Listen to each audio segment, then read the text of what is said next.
Video போட்டு ரொம்ப நாள் ஆச்சுல. இன்னைக்கு தொடர்ந்து வீடியோ போட ட்ரை பண்ணுறேன், ஒரு 10 நாள் மேலே ஆச்சு. அதே மாதிரி நீங்கள் நம்ம பார்க்குற ஸ்டோரியும் ரொம்பவுமே உங்களுக்கு சுவாரஸ்யம் குறையாம நான் கொடுக்க ட்ரை பண்ணுறேன்.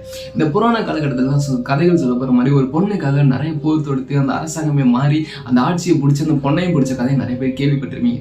அதே புராணத்தில் சொல்லப்படுற மாதிரி ஒரு பொண்ணுக்காக ஒரு பொண்ணு மேலே ஆசைப்பட்டு அந்த ஃபோர்ட் நான் ஃபியூச்சர் எக்ஸ்பிளைன் பண்ணுறேன். அந்த ஃபோர்ட்டில் இருக்க எல்லாருமே இறந்து இப்போ வரைக்கும் ஆவிகளாக சுத்தப்படுறாங்க.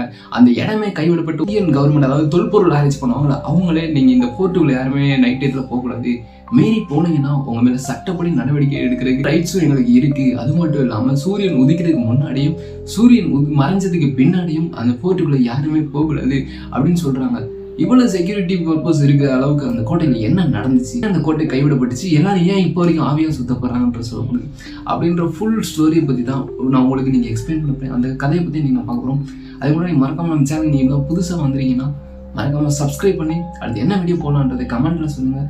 அடுத்தது நான் ஒரு இன்ட்ரெஸ்டிங்கான வீடியோவில் நான் உங்களுக்கு தந்துகிட்டு இருக்கேன். இப்போ வாங்க வீடியோக்குள்ளே போகலாம்.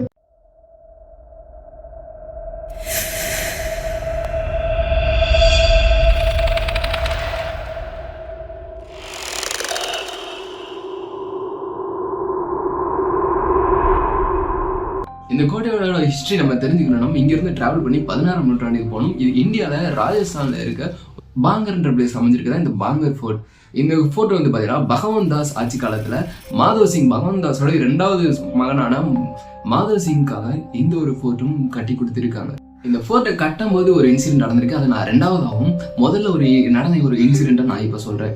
பகவந்த் தாஸ் மாதவ் சிங்காக கட்டின ஒரு கோட்டை தான் எந்த பாங்கர் கோட்டை.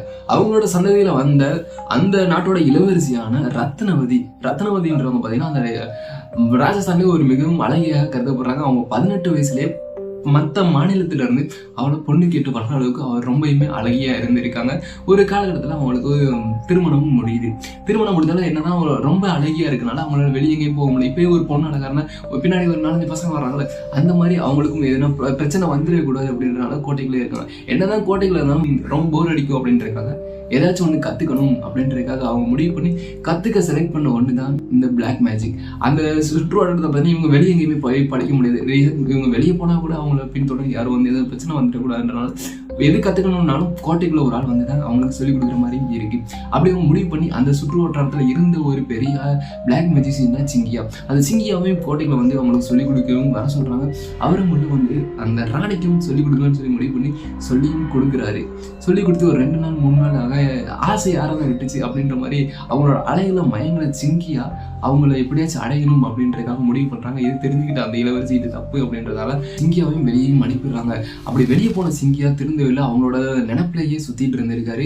அவங்களை எப்படியாச்சும் அடையணும் அப்படின்றதுக்காக ராணிக்கு தேவையான அழகு சார்ந்த பொருட்கள்லாம் உள்ளே இருக்க வேலையாட்கள் மூலியமாக வெளியே வந்து வாங்கப்படுது. ஸோ அதை தெரிஞ்சுக்கிட்ட சிங்கியா இவங்களுக்கு எப்படியாச்சும் மயக்கணுன்றதுக்காக ஒரு எண்ணெய் ஒன்று ரெடி பண்ணுறான். அந்த எண்ணெயில் அந்த ராணி தலையில் தைக்கும் போது அவங்க வந்து இவர் மடியில் இவன் மேலே வந்து காதல் வைப்பட்டு இவன் கூட வந்து இருந்துடணும் அப்படின்றதுக்காக ஒரு தரமான ஒரு எண்ணெயும் ரெடி பண்ணி ராசிக்கு தேவையான பொருட்கள் வாங்க வந்த பணிப்பெண் மூலியமா அந்த எண்ணெயும் உள்ள கொண்டு போய் பணம் கொடுத்து கொண்டு போய் கொடுக்குற மாதிரியும் செஞ்சிடறான்.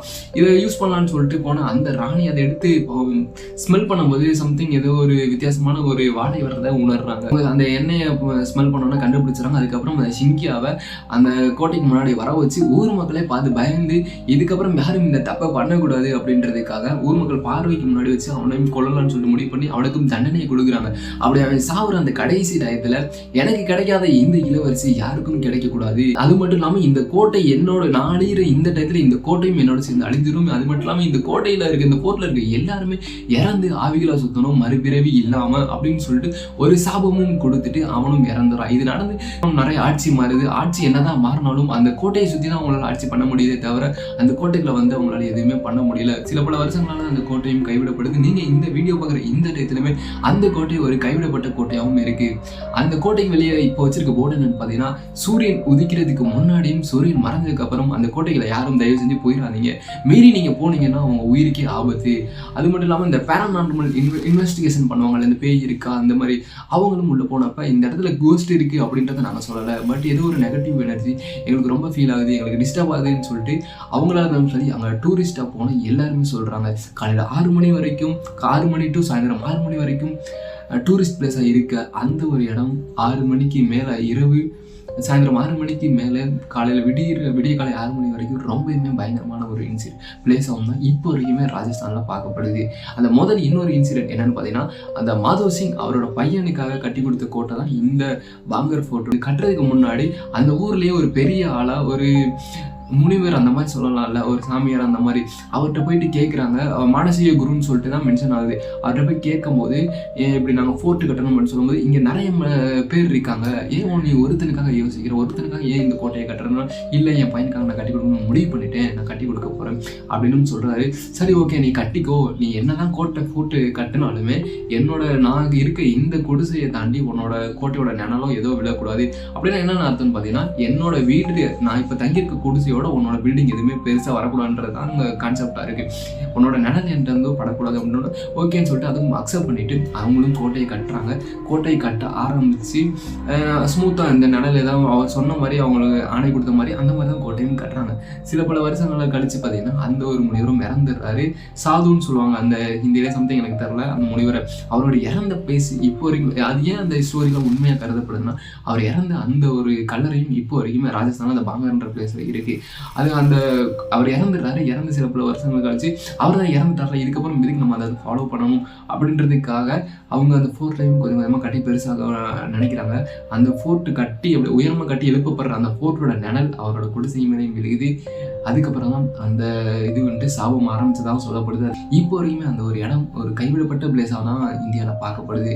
ஏன் நீங்கள் கூகுளில் போய்ட்டு சர்ச் பண்ணால் கூட ரொம்பவுமே இந்தியாவில் பயப்படுற மாதிரி ஒரு 100 பிளேஸ் இருக்குது அப்படின்னா இந்த பாங்கர் ஃபோர்ட்டை தான் சொல்கிறாங்க.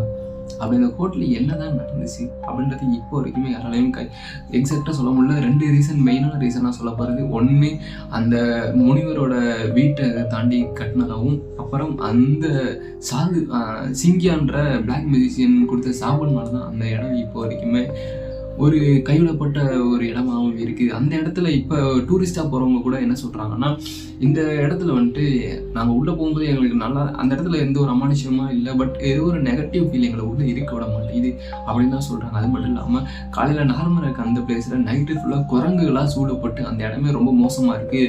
நீங்கள் மீறி உள்ளே போனீங்கன்னா அந்த குரங்குகள் உங்களை தாக்கி நீங்கள் கொல்லப்படலாம், அதனால தான் உங்களை போகணும்னு சொல்லிட்டு சொல்கிறதாகவும் கவர்மெண்ட் சைட்லேருந்து இந்த மாதிரி நார்மல் பீப்புளாலையும் சொல்லப்படுது.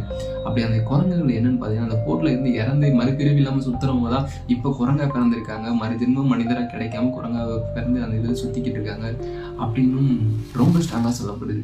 இதை பற்றி நீங்கள் என்ன நினைக்கிறீங்க? இதுக்கு என்ன வீடியோ நம்ம பண்ணலாம்? இந்த ஹாரர் ஸ்டோரியிலே போகலாமா, இல்லை லவ் இந்த சம்திங் மிஸ்டீரியஸு அன்சால்வ்டு கேஸ் இந்த மாதிரி எதனா பண்ணலாமா அப்படின்றத கமெண்ட்டில் சொல்லுங்கள். உங்களோட கமெண்ட் தான் என்ன அடுத்தது வீடியோ வேகமாக போடுறதுக்கு ரொம்ப சப்போர்ட்டாக இருக்கும். ஸோ மறக்காமல் வச்சு அதை சப்ஸ்கிரைப் பண்ணிக்கோங்க. டாட்டா பாய் பாய். இந்த வீடியோ முடிச்சு அடுத்த ஒரு வீடியோ ஷூட் இருக்குது. அடுத்த ஒரு வீடியோ சூன் ஒரு 3-4 டேஸில் வரும். ஸோ அதையும் மறக்காமல் பாருங்கள். மறக்காமல் சப்ஸ்கிரைப் பண்ணி வச்சுக்கோங்க. டாட்டா.